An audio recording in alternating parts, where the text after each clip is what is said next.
L'heure belge, c'est tous les soirs. Merci d'être avec nous. Alors tous les soirs, vous le savez, on ouvre aussi la porte à des artistes belges. Et là, en l'occurrence, ça me fait vraiment plaisir d'accueillir Morpho. Bonsoir Morpho. Bonsoir, merci beaucoup de m'accueillir ici. Tu as ce nouveau titre qui s'appelle alors Ailleurs, et puis aussi un autre titre qui vient de sortir, premier titre en français d'ailleurs. Exactement, ouais. Mal Alpha. Mal Et décidément, Alpha. Alors que s'est-il passé pour chanter ainsi en français ? Il s'est passé plein de choses. Déjà, j'ai eu de la chance de faire plein de rencontres. Ouais. Mon projet s'est un petit peu a évolué en fait avec le temps. Je pense que j'avais commencé à écrire en anglais parce que c'était une langue qui me paraissait plus facile en fait à manier au niveau de la musicalité en général. Pour l'écriture. C'est ça. Moi, je suis beaucoup plus attiré par des chansons plus pop-rock anglo-saxonnes en général. Donc, je crois que j'avais envie de commencer par là. Et en fait, je crois que c'est un peu l'expérience de Voice France qui m'a amené à essayer d'écrire en français en tout cas.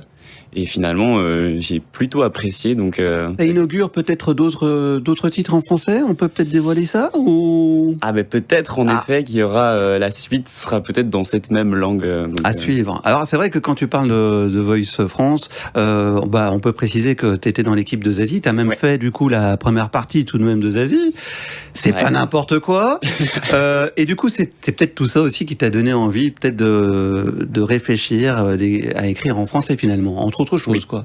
Ça t'a apporté quoi au-delà de ça en fait, cette fameuse expérience tu as fait les deux de Voice en plus, version belge, version française. J'ai eu le choix, j'ai pu un petit peu découvrir les deux côtés.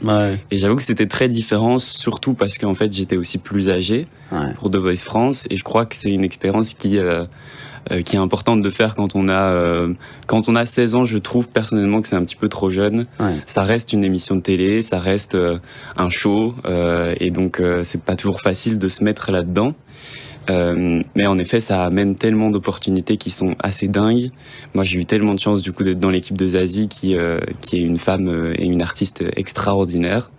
Donc juste à ce niveau-là, ça m'a beaucoup aidé. Donc tu le recommandes finalement? Je recommande à celles et ceux qui ont envie surtout et qui se sentent prêts. C'est ça, qui ont une certaine maturité. Voilà.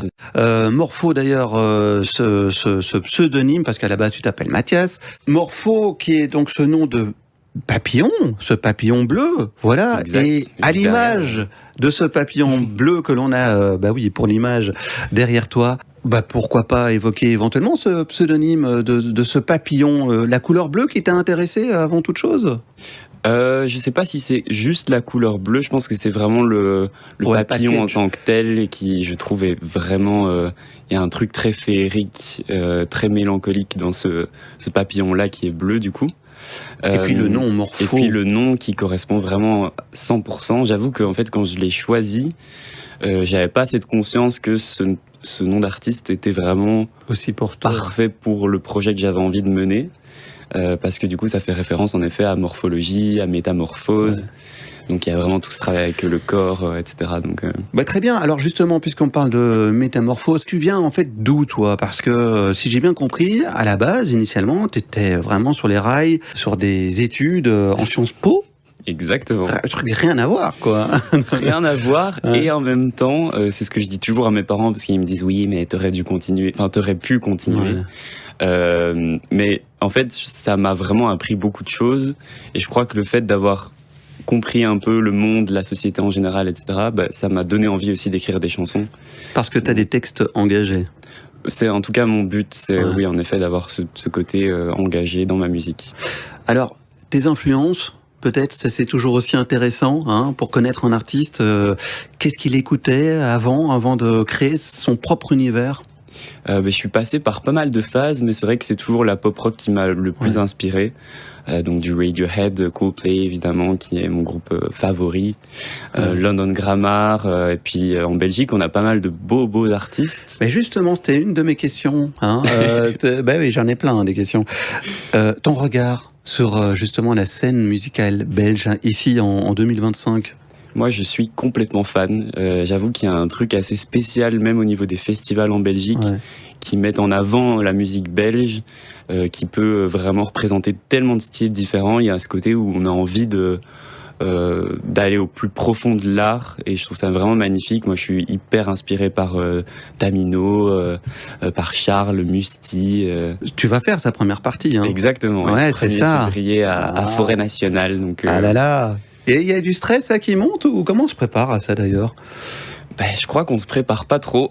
Ah ouais, justement. Faut au pas niveau trop musical, etc. Oui, mais c'est vrai que dans ma tête, j'y pense pas trop, parce que je sais que quand je vais arriver dans cette salle vide pour les répétitions, je vais complètement paniquer. Donc voilà, j'essaye de pas trop y penser. Mais j'ai hâte. Tu avais fait donc une interprétation d'un artiste belge lors de ton passage à The Voice. Et un artiste belge pourtant qui est pas si connu que cela. Tu as mis un gros coup de projecteur sur lui. C'est en l'occurrence Jasper Steverlink. Oui. Exactement, c'est un artiste belge que j'aime vraiment beaucoup depuis de longues années. Mes parents sont très très fans aussi. On a d'ailleurs été le voir il y a pas si longtemps en concert, et j'avoue que j'ai rarement autant pleuré de ma vie. C'est vrai. C'est quelqu'un qui fait passer tellement d'émotions, et juste sa voix en fait en général c'est une dinguerie quoi, c'est assez fou. Donc j'étais vraiment ravi de pouvoir chanter cette chanson, et de pouvoir aussi amener du coup la culture belge dans Tu l'as rencontré du coup, lui Je l'ai pas rencontré. Ah si, justement, du coup à la fin du concert, j'avais été signer mon petit autographe comme un bon fan. Mais c'est cool. Donc, voilà. Non, mais c'est bien d'en reparler, puisque c'est aussi ça, hein, le but de cette émission, vous faire découvrir des artistes belges.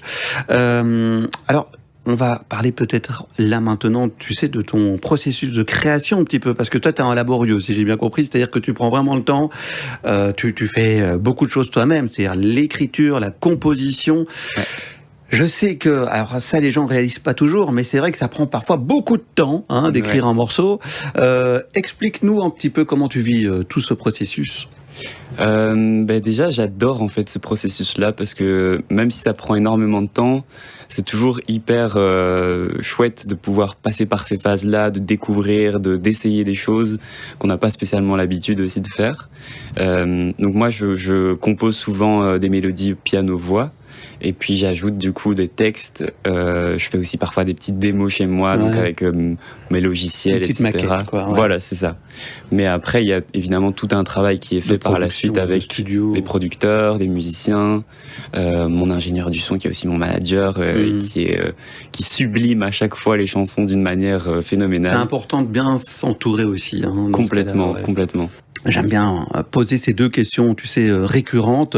Si tu as un endroit que tu adores ici en Belgique. Il y a beaucoup d'endroits que j'aime beaucoup. J'ai répété 2 fois beaucoup, il n'y a pas de souci.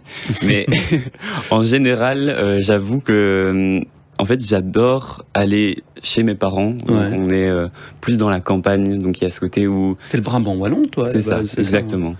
Donc il y a vraiment ce côté où on peut faire des balades, il y a des grands champs, des forêts, etc. que j'aime beaucoup. C'est assez relaxant à chaque fois quand j'y vais. J'imagine, voilà. Exact. Et puis il y a le côté Bruxelles, donc là où je suis en Côte pour l'instant, que j'adore aussi, puisqu'il y a moyen de faire la fête, il y a moyen le côté vivant du coup. Voilà, de boire des bonnes bières, de manger des frites, les clichés, les bons clichés belges. D'ailleurs, en parlant de Belgique, autre question récurrente, si là maintenant tu as l'occasion de mettre en avant un Belge connu, pas connu, ce serait qui ? C'est une bonne question. J'ai pas mal d'amis qui font de la musique aussi. Par exemple Orlan, qui est du coup une amie de The Voice. Ici, trop bien. Que j'aime beaucoup et qui fait plein de projets géniaux. Il y a Léon Octa, du coup, qui est pianiste pour mon projet et producteur aussi. Et qui t'aide, c'est ça, qui est un artiste juste incroyable, je trouve. Donc il y a vraiment pas mal. Il y a beaucoup de noms en fait là. Il y a beaucoup de projets qui sont oui, on connaît un peu ton niveau. Alex Germis aussi qui t'a aidé. Complètement. Merci de soutenir tous ces artistes belges aussi. C'est avec plaisir, tu l'as remarqué. En tout cas, merci d'être là. On va évoquer encore ton actualité, le titre Ailleurs que l'on joue évidemment sur LN Radio, et puis autre titre qui commence à être de plus en plus joué, que l'on entend de plus en plus. On a cette mélodie, c'est magnifique. En plus, ta voix cristalline comme ça sur ce son pop rock. C'est le titre Mal Alpha, et en plus on t'entend chanter en français. Et oui, il y a plein de nouveautés décidément. Et d'ailleurs, alors là je m'avance un peu, mais est-ce que ça pourrait laisser place, inaugurer en tout cas peut-être un nouveau projet en EP, ce fameux Mal Alpha? pas? C'est possible, je laisse un petit peu de doute pour ne pas en dire trop, mais en tout cas, il y a clairement quelque chose qui va arriver petit à petit, et Mal Alpha, c'est un petit peu le prémisse de ce nouveau projet qui arrivera. Courant 2025 ? Courant très 2025, très prochainement. Ouh là là. mais mon Dieu, il faudra que tu reviennes. Que tu reviennes. Avec plaisir. Bon, alors, les dates à ne pas manquer, c'est notamment le 1er février, et évidemment, cette première partie afro-nationale de Musti. Ouais, exact. Voilà, on s'y prépare, on n'y pense pas trop pour pas trop stresser. C'est ça, voilà. J'ai vraiment hâte. Surtout que c'est vraiment un artiste que j'admire énormément. Ouais. Donc c'est trop bien. Voilà. Parmi les dates, on pourra venir te voir sur la scène en prestation live, en tout cas au Botanique. Ouais. Ce sera quand ? Ce sera le 19 mars. C'est une date supplémentaire d'ailleurs qui a été rajoutée, si j'ai bien compris. Exactement. J'ai eu la chance du coup de faire 2 premières dates en décembre. Ouais. Et on a rajouté du coup une 3e le 19 mars. Et ce sera dans le musée, donc la grande salle tout en haut, qui est une salle que je trouve magnifique. Et j'ai hâte parce que du coup ça va être aussi une date où on va présenter les nouveaux morceaux en français. Donc bon les amis, il faut venir, il faut prendre ses places. Pas d'excuses là, pas d'excuses. Non mais franchement, c'est noté dans votre nouvel agenda 2025 le 19 mars. Voilà. Bon, super Morpho, merci d'être venu, ça a été un plaisir, un régal. Évidemment, ça va de soi, on va suivre ton actualité. Et j'espère que tu reviendras prochainement courant 2025. Avec très grand plaisir. Super, merci beaucoup. Un tout grand merci.